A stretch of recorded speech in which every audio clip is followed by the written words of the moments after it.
আপনারা দেখছেন জি live news. রাজ্যের আইন ও শ্রমমন্ত্রী মলয় ঘটকের বাড়িতে হামলা চালানোর ঘটনা ঘটল। এক যুবক হাতে পাথর নিয়ে নিরাপত্তা রক্ষীর নজর এড়িয়ে মন্ত্রীর বাড়ির অফিসে ঢুকে পড়ে। হাতে পাথর দিয়ে ওই যুবক টেবিলের কাজ ভেঙে দেয় বলে অভিযোগ। বুধবার বিকেল 4:45 নাগাদ আসানসোল শহরের জিটি রোডের ভগৎ সিং মোড় সংলগ্ন অন্যতম অভিজাত এলাকা আবগার গার্ডেনে এই ঘটনাটি ঘটেছে। আসানসোল পুলিশ লাইনে অদূরেই রাজ্যের একজন ক্যাবিনেট মন্ত্রীর বাড়িতে হামলার ঘটনার পরে স্বাভাবিকভাবেই নিরাপত্তা ব্যবস্থার বড়সড় প্রশ্নের মুখে এসে দাঁড়িয়েছে। এই ঘটনার সময় মন্ত্রী মলয় ঘটক তার বাড়িতে ছিলেন না, তিনি এই মুহূর্তে কলকাতায় রয়েছেন। তবে যে ঘরের মধ্যে হামলার ঘটনা ঘটেছে তার উপরের তলায় ছিলেন মন্ত্রী পত্নী সুদেষ্ণা ঘটক। স্বাভাবিকভাবেই তিনি আতঙ্কিত হয়ে পড়েন। এই ঘটনায় হামলাকারী এক যুবককে মন্ত্রী বাড়িতে পাহারায় থাকা রাজ্য পুলিশ কর্মীরা ধরে ফেলেন। পরে তাকে আসানসোল দক্ষিণ থানার পুলিশের হাতে তুলে দেওয়া হয়। আসানসোল পুর নিগমের 54 নম্বর ওয়ার্ডের কুমারপুরের কাছে কালিকাপুরের সায়ের পাড়ার বাসিন্দা বছর 21-এর ভিক্কি কেওড়াকে আটক করে থানায় নিয়ে যায় পুলিশ।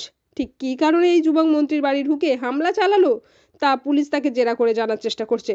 বাড়িতে হামলার ঘটনা কলকাতায় থাকা মন্ত্রীকে জানানো হয়েছে বলে জানা গেছে।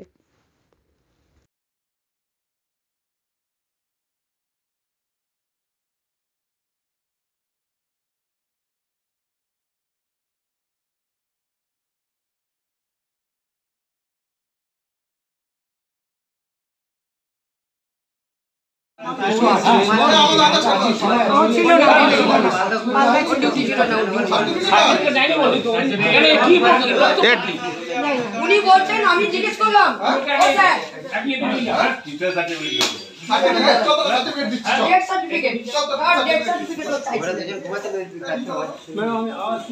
আওয়াজ শোনা পারলে এখানে আমি রেডি আমি সেখানে রিপোর্ট করব।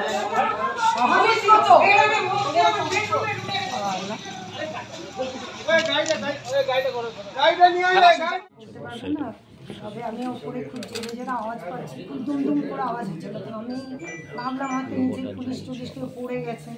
তো আমি আমার বোন ছিল, আমরা দৌড়ে তখন নিচে নেমে এসেছি। নিচে নেমে এসে দেখলাম সেই মুহূর্তে কাউকে দেখতে পাচ্ছি না, দেখলাম পুরো এরকম ভাঙচুর যে অবস্থায় গেলো, একটা বড় ইট মানে ভাঙা ইটের টুকরো পড়ে।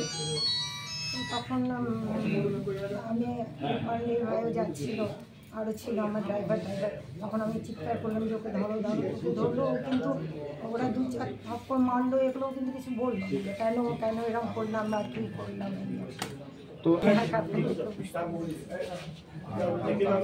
আমি এখানে বসতাম, আমি এখান দিয়ে যাতায়াত করি, হয়তো তো এই তো একটা ইনসিকিউর ফিল তো হচ্ছেই নাকি, কিন্তু পুলিশ তো ছিল, তার মধ্যে এটা ঘটলো কীভাবে?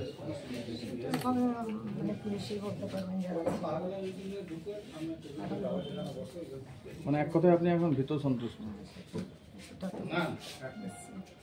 45 নাগাদ একটি ছেলে হঠাৎ করে ঢুকে ওনার বাইরে যে রুম আছে সেই রুমের টেবিলের উপর একটা ইট মারে।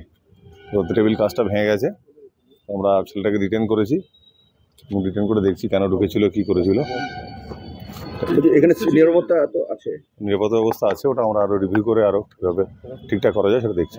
রাজ্যে তো পুলিশ ছিল, তারপরে ঢুকলো কী করে পুলিশের? আমরা দেখছি কি উদ্দেশ্যে এসেছিল কিছু প্রাথমিকভাবে কথা বলে জানতে পেরেছি? আমরা তো বললাম ডিটেন করেছি, ওকে জিজ্ঞাসাবাদ করে আমরা ফার্দার কী আছে দেখছি। মন্ত্রী নাই তো এখন? স্যার নেই। নাম